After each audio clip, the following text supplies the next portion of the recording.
Por milhares de anos, a ideia do anticristo tem provocado intensa curiosidade e especulação.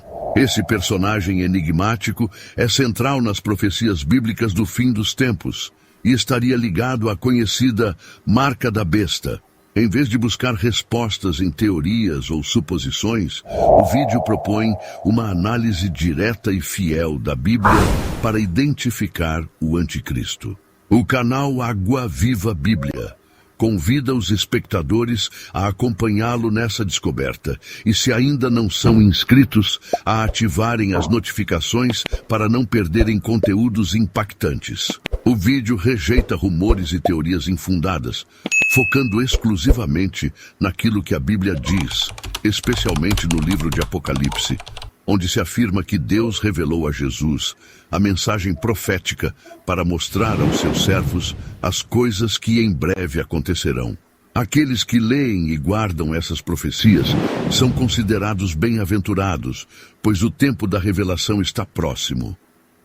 O livro de Apocalipse é revelado por Jesus e traz uma bênção especial para aqueles que ouvem e obedecem suas palavras. Apesar de tratar de temas sérios sobre o anticristo, a mensagem também é uma expressão de amor de Jesus, que deseja que conheçamos a verdade para estarmos protegidos e salvos. Em Apocalipse 14, encontramos as mensagens dos 3 anjos que representam o último aviso de Deus ao mundo. O terceiro anjo, em especial, alerta sobre a besta, uma referência ao anticristo e sua marca. Se alguém adora a besta e sua imagem e recebe sua marca, também beberá do vinho da ira de Deus. Isso indica que os maiores julgamentos da história estarão reservados para aqueles que adorarem esse anticristo e receberem a marca da besta. Sabemos que o Apocalipse é repleto de simbolismos. Para entender esses símbolos, precisamos permitir que a própria Bíblia os interprete. Segundo as Escrituras, uma besta em profecia apocalíptica representa um reino ou poder. No capítulo 13, vemos uma descrição vívida desse reino. Uma besta que surge do mar, com 7 cabeças, 10 chifres, e em cada chifre uma coroa, e em cada cabeça um nome de blasfêmia. Deus nos apresenta múltiplas características dessa besta para que possamos identificar sem dúvidas esse poder do anticristo. Ao analisarmos as 10 características fornecidas, somos levados a refletir sobre a identidade desse poder e seu papel nas profecias finais. Para aqueles que estudam história, a identidade do anticristo pode se tornar evidente mesmo antes de ser explicitamente revelada. Em Apocalipse, a visão profética descreve o anticristo surgindo do mar. E eu estava na areia do mar e vi uma besta subindo do mar. Na simbologia bíblica, o mar representa uma área densamente povoada, indicando que este poder emergiria de uma região repleta de nações, povos e línguas. Outro ponto relevante é a origem de sua autoridade. O anticristo recebe seu trono, poder e autoridade do dragão. O dragão deu a ele seu poder, seu trono e grande autoridade. No contexto bíblico, o dragão representa Satanás. Porém, há uma especificidade na profecia sobre o que o dragão simboliza. Em outro trecho, o dragão é descrito como um grande ser vermelho, com 7 cabeças e 10 chifres, reforçando o símbolo de poder maligno e domínio. Isso sugere que a autoridade e a base do anticristo são originadas de uma força oposta ao bem, com a intenção de controlar e influenciar massivamente. A passagem em Apocalipse descreve uma cena dramática. O dragão aguardava diante de uma mulher prestes a dar à luz, pronto para devorar seu filho assim que nascesse. Este trecho é interpretado como uma referência ao nascimento de Cristo e à tentativa de Satanás de eliminá-lo desde o princípio. Historicamente, essa ameaça foi representada pelo Império Romano, especificamente pelo rei Herodes, que tentou pôr fim à vida de Jesus ainda bebê. Segundo Apocalipse, Roma foi a fonte de poder, trono e sede para a figura profética da besta do anticristo. Com esses detalhes, é possível associar esse cenário a certos poderes históricos. Outro aspecto essencial é que o anticristo alcança uma posição de domínio mundial. Todo o mundo se maravilhou e seguiu a besta, e lhe foi dada autoridade sobre todas as tribos, línguas e nações. Isso sugere uma influência global, alcançando todos os povos e culturas. Além disso, o anticristo é descrito como tendo nomes blasfemos em suas cabeças, indicando um caráter de oposição direta a Deus, usando sua influência para distorcer e desviar a adoração. Esses símbolos e características levam a uma compreensão mais ampla de seu papel no contexto profético e histórico. E ele recebeu uma boca que falava grandes coisas e blasfêmias. Então ele abriu a boca em blasfêmia contra Deus, para blasfemar seu nome, seu tabernáculo, e aqueles que habitam no céu. A Bíblia define blasfêmia de duas maneiras: reivindicar o poder de perdoar pecados e alegar ser o próprio Deus. Essa besta poderosa seria culpada de ambas as formas de blasfêmia. A qual organização poderia isto estar se referindo? Em breve descobriremos. 5. O anticristo governa por 42 meses proféticos. Ele recebeu autoridade para continuar por 42 meses. Na profecia bíblica, pleno dia profético é igual a um ano literal. Vemos esse princípio em Números 14:34 e também Ezequiel 4:6, que diz: um dia te dei para cada ano. Portanto, esse poder anticristo governaria 42 meses proféticos, que é de 1260 dias no calendário hebraico, que equivale a 1260 anos literais. Curiosamente, este reinado de 1260 anos do anticristo é referenciado 7 vezes nos livros proféticos de Daniel e Apocalipse. 6. O anticristo recebe uma ferida mortal que é curada mais tarde, e viu uma de suas cabeças como se tivesse sido mortalmente ferida, e sua ferida mortal foi curada. A profecia em Apocalipse menciona que essa figura poderosa teria uma boca que pronunciaria grandes palavras e blasfêmias contra Deus. Ele abriu sua boca em blasfêmia contra Deus para blasfemar seu nome, seu tabernáculo e aqueles que habitam no céu. Na Bíblia, o conceito de blasfêmia é definido de duas formas. Uma é a alegação de ter o poder de perdoar pecados, e a outra é a pretensão de ser o próprio Deus. Esse poder profético seria culpado de ambos os tipos de blasfêmia. A que organização histórica isso poderia se referir? Em breve, veremos mais sobre isso. Outro detalhe importante é o período de domínio do anticristo, descrito como 42 meses proféticos. Ele recebeu autoridade para continuar por 42 meses. Em profecias bíblicas, cada dia profético equivale a um ano literal. Esse princípio é observado em passagens como Números 14:34 e Ezequiel 4:6. Portanto, o período de 42 meses proféticos corresponde a 1260 dias. Esse período específico de domínio é mencionado 7 vezes nas profecias de Daniel e Apocalipse, reforçando sua importância. Além disso, a profecia descreve que o anticristo receberia uma ferida mortal, mas que essa ferida seria curada mais tarde. Essa referência à ferida mortal que foi curada sugere que esse poder passaria por um período de aparente derrota, mas que sua influência retornaria posteriormente. Esses detalhes adicionais ajudam a compor um quadro claro das características e do impacto histórico desse poder. A Bíblia descreve uma figura poderosa, identificada como uma besta, que sofre uma ferida mortal, mas eventualmente se recupera. Um evento que muitos associam ao anticristo. Em breve, revelaremos como essa figura surge e se recupera, ganhando um papel central nos tempos proféticos. Um dos sinais marcantes é que essa besta recebe adoração, como descrito. Eles adoraram a besta, dizendo: quem é como a besta?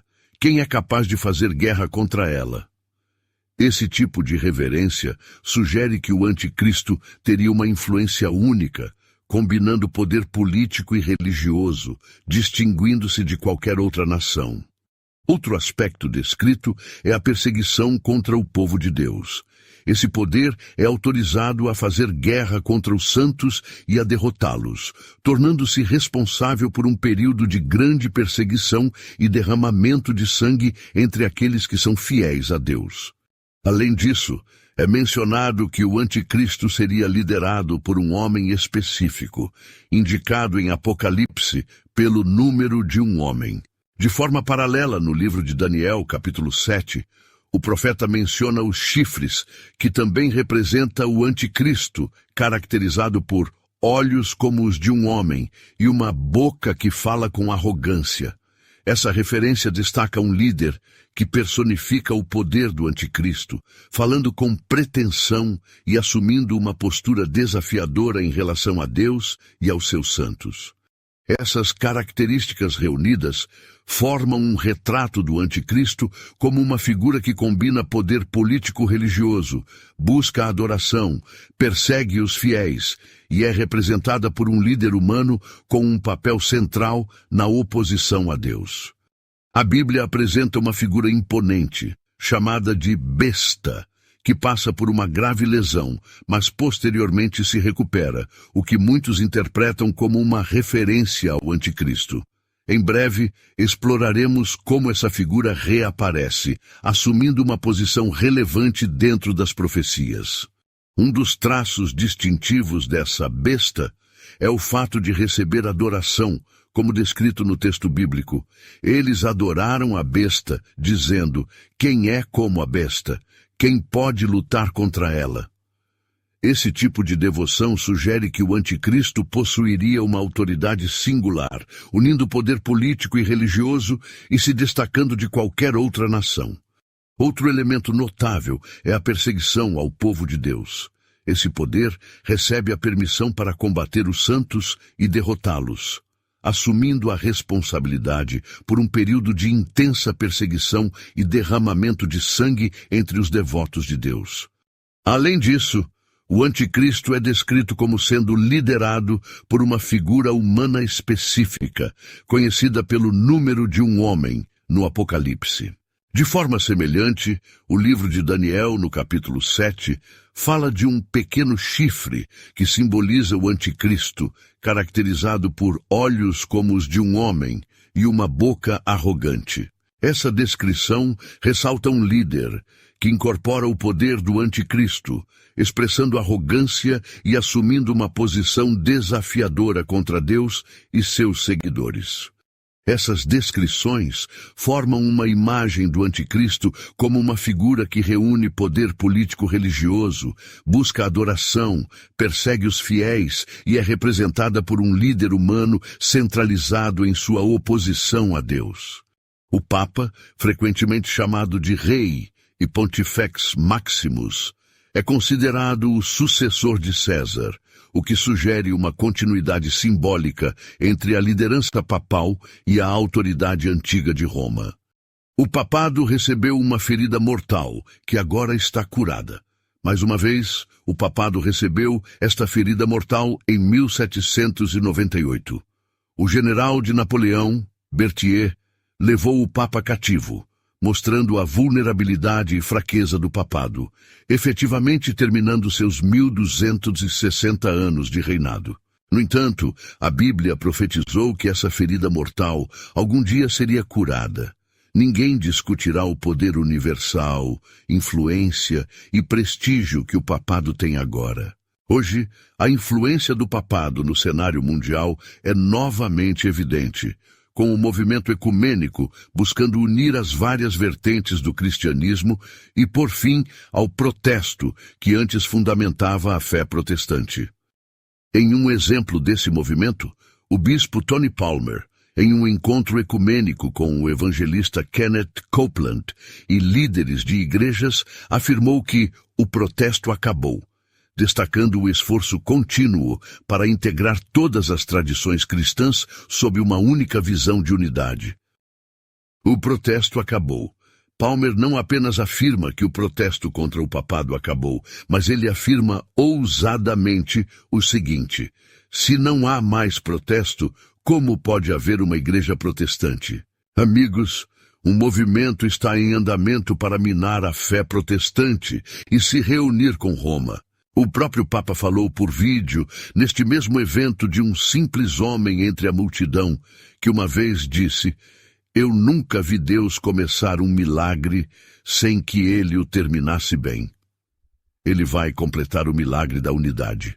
Como você pode ver, os papas pedem unidade e são abraçados por Kenneth Copeland e os espaçosos líderes protestantes, e já que não sabemos orar por ele, como devemos concordar com ele em sua jornada e em seu coração pela unidade do corpo em Cristo, nós nos unimos na unidade da nossa fé. Aleluia! O Vaticano está no centro da pressão por esta religião mundial única, e protestantes estão começando a abraçá-lo. Mas, amigo, não caia nessa. A Bíblia revela que essa unidade levará ao engano generalizado e, eventualmente, à marca da besta. A união é uma coisa boa, mas nunca à custa da verdade. Essa unidade com Roma teria sido desconsiderada pelos pais fundadores da América. Nossa nação foi construída sobre os princípios de liberdade religiosa, uma nação sem rei e uma igreja sem papa. Mas a Bíblia revela que a ferida mortal seria curada e a profecia está sendo realizada diante dos nossos olhos. Prova 7. O papado recebe adoração. Na profecia bíblica, uma besta representa uma nação.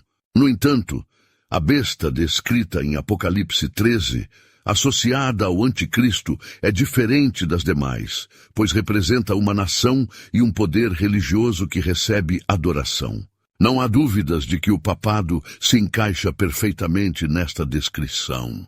Embora o papado seja amplamente reconhecido como uma autoridade religiosa, você sabia que a cidade do Vaticano, sua sede, é na verdade uma nação? O Vaticano é o menor país do mundo, com apenas 0,2 milhas quadradas, o que representa cerca de 20% do tamanho do Central Park, em Nova York. Apesar de seu tamanho diminuto, o Vaticano exerce uma enorme influência global, sendo uma das nações mais poderosas do planeta, com mais de 1 bilhão de seguidores ao redor do mundo, recebendo adoração em escala global. O papado perseguiu o povo de Deus.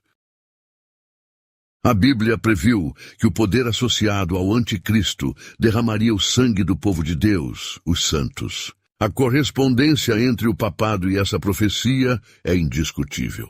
Historiadores afirmam que a Igreja de Roma foi responsável pelo maior número de mortes de inocentes em toda a história. Durante a Idade Média, o papado perseguiu aqueles que se opunham às suas doutrinas, levando à morte de milhões. Estima-se que mais de 50 milhões de vidas tenham sido perdidas devido às ações da Igreja Católica nesse período, frequentemente relacionadas a disputas religiosas. Embora o Papa João Paulo II tenha reconhecido esses crimes e pedido desculpas por eles, isso não apaga as atrocidades cometidas. O fundador da Igreja Metodista, John Wesley, fez duras críticas ao papado, chamando-o de homem do pecado e filho da perdição, destacando que ele se exaltava acima de Deus e reivindicava poderes que pertencem unicamente a Deus. Wesley afirmou que o papado causou a morte de inúmeras pessoas, tanto opositores quanto seguidores, e que suas ações estavam em total contrariedade aos ensinamentos divinos. Dado o histórico de envolvimento do papado em perseguições ao longo dos séculos, é fácil entender por que a Bíblia o inclui em suas profecias sobre o anticristo. O papado tem um homem como líder. O papado também cumpre a 9ª prova, pois o Papa é exclusivamente reconhecido como a cabeça visível desse poder mundial. Roger Williams, fundador da primeira Igreja Batista na América, fez duras críticas ao papado, afirmando que o Papa é o pretenso vigário de Cristo na terra, que se assenta como Deus sobre o templo de Deus, exaltando a si mesmo, não apenas acima de tudo o que é chamado Deus, mas também sobre as almas e consciências de todos os seus vassalos, assim como sobre o Espírito de Cristo, o Espírito Santo e até o próprio Deus, falando contra o Deus do céu, pensando em mudar tempos e leis, mas ele é o filho da perdição, segundo Tessalonicenses 2. O papado está vinculado ao número 666. O número 666 gerou muito medo e curiosidade, mas é importante que o seu significado seja compreendido corretamente. Embora muitos acreditem erroneamente que esse número seja a marca da besta, a Bíblia nos dá uma pista clara sobre o que ele significa. Em Apocalipse 13:18 está escrito: aqui está a sabedoria. Quem tem entendimento, calcule o número da besta, pois é o número de um homem. Seu número é 666. Isso significa que o número 666 se refere a um homem específico nesse sistema. O Papa, líder do poder representado pela besta, é frequentemente referido como Vicarius Filii Dei, que em latim significa vigário do Filho de Deus, ou substituto do Filho de Deus. Quando somamos o valor dos números romanos correspondentes a essas palavras, obtemos exatamente 666, o número da besta e de um homem, como descrito na Bíblia. Conclusão. Ao longo deste vídeo, apresentamos 10 provas claras de que o papado atende aos requisitos descritos nas profecias bíblicas sobre o anticristo. Este conhecimento é essencial, pois será esse poder, o anticristo, que forçará a imposição da infame marca da besta em todo o mundo, conforme veremos no próximo vídeo deste canal. Gostaríamos de esclarecer que este alerta não é uma acusação contra nossos irmãos católicos, mas contra o sistema de estímulo falsificado que se opõe a Deus. Esta mensagem é de advertência e amor, vinda de Jesus, que deseja que todos, inclusive os católicos, sejam salvos em seu reino. Se você recebeu este aviso com gratidão, por favor, deixe um comentário abaixo dizendo: Senhor, obrigado por esta mensagem de aviso e amor. Amém. E se achou essa mensagem útil, compartilhe e curta este vídeo para que outros também possam ouvir. Não deixe de conferir a série completa de vídeos acompanhando este canal. Nosso objetivo é ajudá-lo a entender melhor as profecias bíblicas e a se preparar para o breve retorno de Jesus. Se ainda não se inscreveu, considere se inscrever. Mas, acima de tudo, mantenha os olhos em Jesus, o autor e consumidor da nossa fé.